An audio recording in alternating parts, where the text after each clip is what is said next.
Today's exercise picks up right where we left off. First, we'll go over what you can practice, and then we'll ask an important question. Do you have a talent for watercolor? The exercise.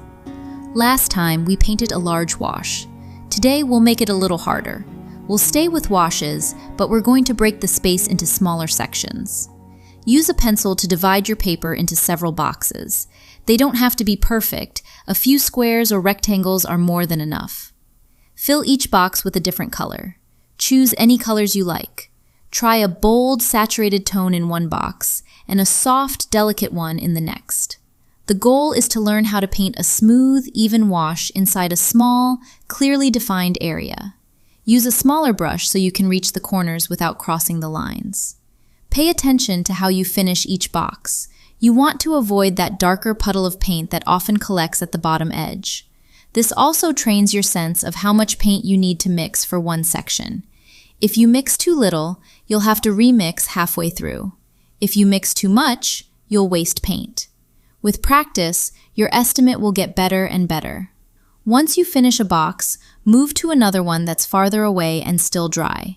You don't want the colors bleeding from one section into the next. The paper struggle. You might go through quite a few sheets of paper doing this. I know I did.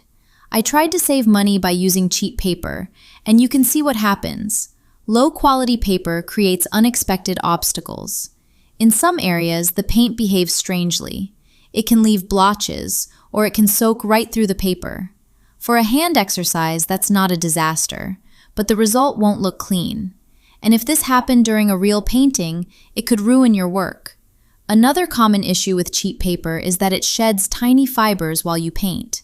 Those fibers get stuck in your brush and cause all kinds of problems. Pro tip: dust and contamination. If you practice on low-quality paper for a long time, those fibers can even end up in your paint pans. Later, when you mix colors, they get back into your brush again. The same goes for leaving your paints open on a shelf for days. Dust settles on them, gets into your brush, and can leave tiny dark specks across your painting.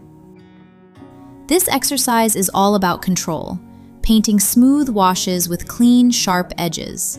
The more precise you become, the more delicate your future paintings can be.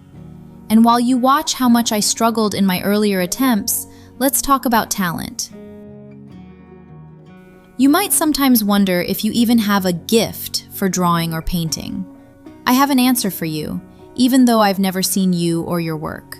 The answer is surprisingly simple, and you can figure it out yourself. Ask yourself these questions. Did you really practice the previous lessons? Did you actually draw the lines and paint the dots? Or did you mostly watch the videos and tell yourself you'd do it later? You probably see where I'm going with this. What talent really is. If you did the work, did you enjoy it, even just a little? If the answer is yes, then you have a connection to the craft. You like it. And very often, that is what people are calling talent. Don't think of talent as a magical gift that some people have and others don't. Talent can be bigger or smaller. And even with a small talent, you can still paint, especially if it brings you joy.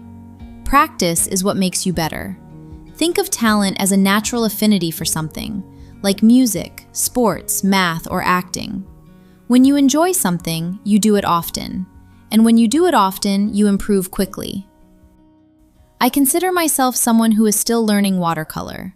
I look at master watercolor artists with respect and humility.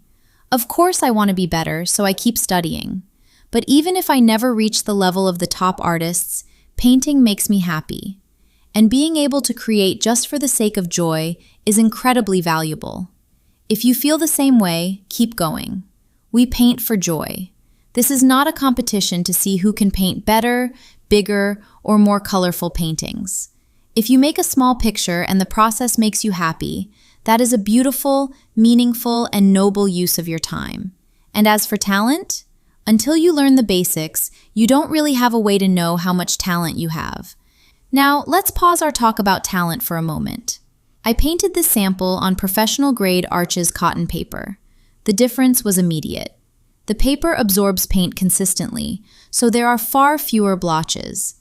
It doesn't shed fibers into the brush. Here, it's just you and the paint, The paper isn't getting in your way. So, look at your relationship with these exercises. If painting those pointless dots and lines felt good, if you felt curiosity with every brushstroke, that's a strong, positive signal. Work we have talent for usually gives us energy. Work we don't connect with drains us, and then we avoid it. Watercolor is an unforgiving medium. Mistakes are not easily fixed. It's not enough to just put on an artist's beret and start painting masterpieces.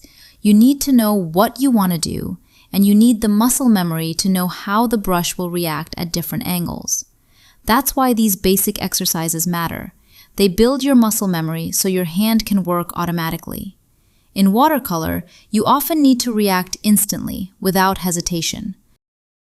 Repetition leads to improvement. Improvement leads to skill. Skill leads to mastery. I wish you a lot of joy while painting. I believe that with this practice, you'll be able to create beautiful watercolor pieces. Thank you for watching. If you enjoyed this, please subscribe so you don't miss the next lesson. See you next time.